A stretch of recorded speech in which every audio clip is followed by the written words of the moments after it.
Okay, so get this, right? Technically, if you are a god of destruction, right? But you, again, are not technically, at the same time, not a god of destruction based off title, but your power is equivalent to a god of destruction, you're allowed in the tournament. Crazy, right? You may as well put Beerus down here, dude. Nuts, right? Hello, hi. We're going to talk a lot about today about Toppo, the star, the shining light, who is the entirety of this episode. If you're enjoying, leave a like. Just leave a like for Toppo. Try and get 100 likes, guys. Subscribe for you if not. Dragon Ball Super comes to an end. You see my hiatus video about that tomorrow. I just never made one because I wanted to give him more time. You know what I mean? A few days have passed by. I think it's a good time to talk about it now. But essentially, right, Toppo said justice is worthless.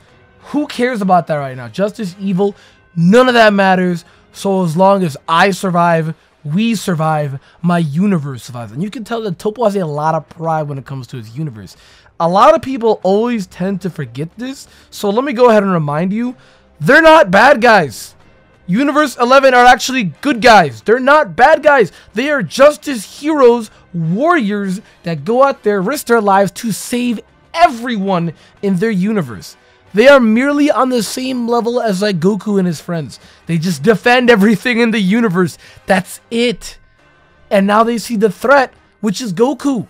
This entirety of this arc, Goku has been seen as the villain. Why do you think every top tier fighter has been going after him? Kefla, fucking, even Frieza at some point, Jiren, like, dude, he is the villain. Goku is the villain. And sure, it's probably not seen as that much anymore since Goku, it literally looks like now that, you know, since the universes are basically almost all gone but two, it's now like, okay, let's just not make Goku look like a villain anymore. You know, he's just now defending his own universe now. So it's a, you know, a pretty common thing for him to now just want to protect himself, his family, and his universe. When really, yeah, on paper it's like that, but really he's just having a great time right now, just powering up and facing stronger opponents. But no, Jiren, pretty logical man here. I just really wanted to point out they're actually not bad guys. Jiren, pretty logical guy here though, says it's not worth it anymore. The justice isn't worth it. The evil isn't worth it. Fuck all of that. We gotta survive. And then Jiren unleashes his god of destruction powers. And you can tell he's pissed. And I think he's even more pissed at Frieza, an evil space pirate. It's actually what he is. His term right there. Evil space pirate, right? Tyrant, whatever you want to call it.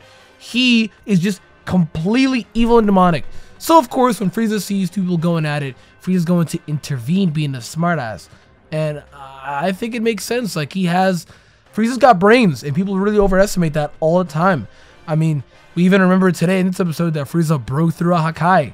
So now you have Toppo's Hakai, which he can still break through. We saw him eventually get out of it. Eventually, of course, but left way more tattered than before when he fought whatever that Torbjorn looking god of destruction was, whomever that god of destruction planet was, whatever planet that was. Essentially, Frieza's broken through 2 Hakais now, so that is a word within its own. But just the fact that this guy is throwing out Hakais left and right, like, it's nothing, man. Like, when we first saw it from Beerus, it was seen as one of the most hyped things ever because it's literally a move to delete and erase your existence, kind of like Zeno's move. It's literally like that. So the fact that we saw Beerus use this first time, pretty fucking cool with the, you know, the mood set to it where it's just going to erase you from existence completely. And now here's Toppo tossing them out left and right. Like, you're gonna kill someone, dog. Of course, I think he's dumbed down the power that where it's not going to completely erase them, but just, you know, burn them to a crisp and just give them complete damage. That's it. Because he'd get disqualified if he really just, you know, deleted somebody. He'd get disqualified because then he'd kill them and erase them. And yeah, that's not in the rules. Like, we even saw it as well too when he used it on Frieza. Frieza was not sitting in the stands. Frieza was still alive, And we got to give it a word, too, for Android 17 being a team player here. Really, that's just the best example you could say for him is being a team player. Trying to find out the weakness of Toppo, not for himself, for the whole team, to pass that information. Even helping out Frieza as well. Or Frieza's going to get knocked out of the tournament. And I thought Frieza was. The moment that he kicked Frieza, I was like, alright, cool. Frieza's done. But I saw the rock being thrown, and then it didn't even hit me that Android 17 threw the rock. I just thought that Frieza was hit by a rock due to the rubble.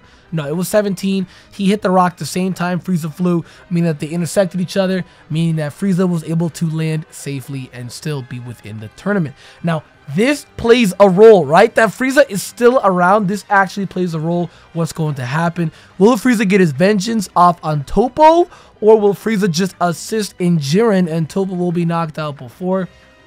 I don't really know. What I do know, though, is Toppo is not going to be out of this tournament until he gets somebody out. Which, realistically, I could even see him getting someone like Vegeta out of this tournament. You even see Jiren reacting to it, being like, Toppo, you're really going to do that right now? And just the fact that Universe 11 has all of this. No wonder their Justice Warriors have consistently been undefeated. They have never been defeated on the little trips when they have to defend their own universe, planet to planet. They have never been defeated, and no wonder. Like, it just makes so much sense now when we see how strong Jiren is. Jiren phased away a final flash from SS Blue 2. That's the term people have someone calling it now, is Blue 2. SS Blue 2 Vegeta. He blew away a final flash from him, which we've seen is one of Easy Vegeta's strongest moves. He blew it away with his eye shields like it was nothing. Like it was actually nothing. That's the thing. So you have that. You have a Speed Demon, Dipso.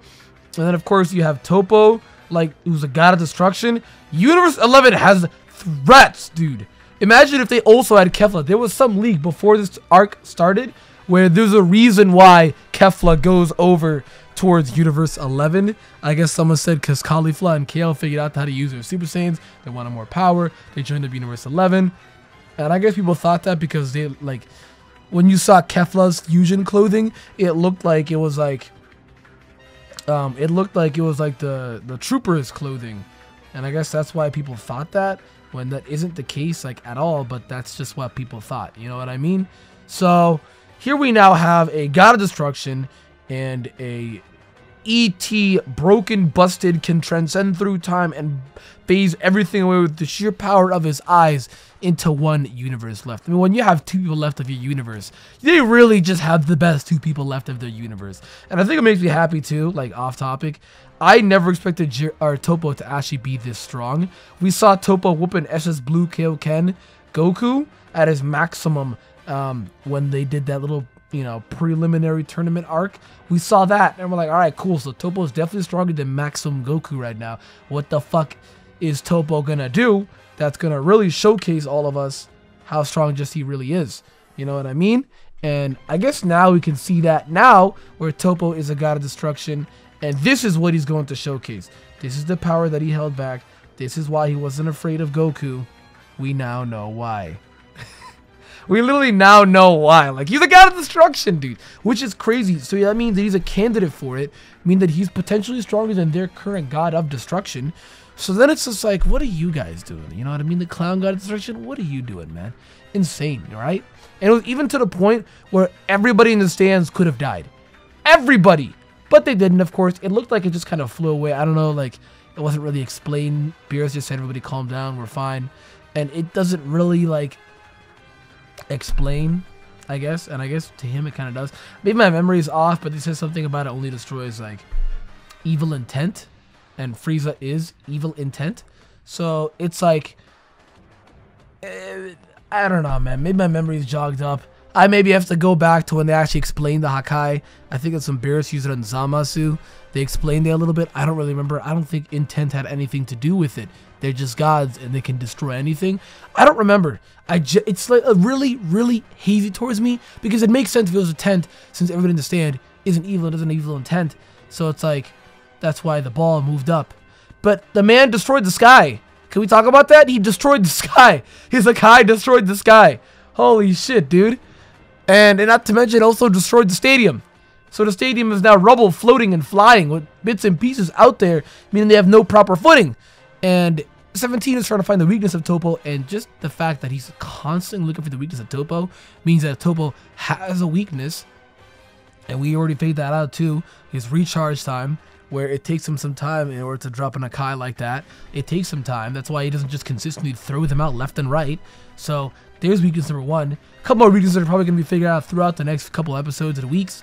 And I think that Toppo will actually be knocked out of the tournament. Those are my genuine thoughts right now. He will be knocked out of this tournament, and it'll be Jiren versus Goku left. I think those will be the last two left. I think I could even see Toppo knocking out fucking Vegeta even. Someone like that. 17, I think it's already been implied. If you guys didn't already get it, guys, 17 is more than likely going to be knocked out by Toppo.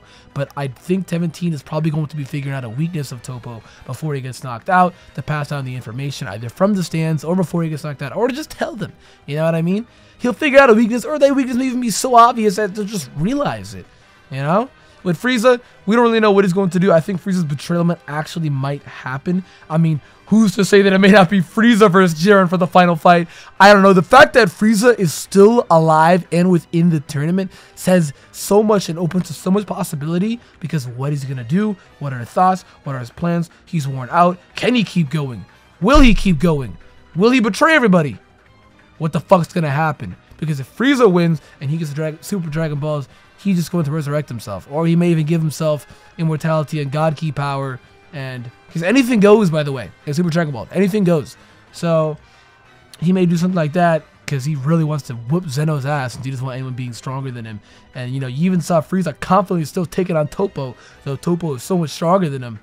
Frieza is only afraid of Toppo. I mean, even then, he's still kind of afraid of Beerus. We saw that. But right now, I don't really know. He got more confident after he got Mount Training. He got more confident. But guys, you let me know what you think of this down below. I still haven't even watched the preview. I just stopped.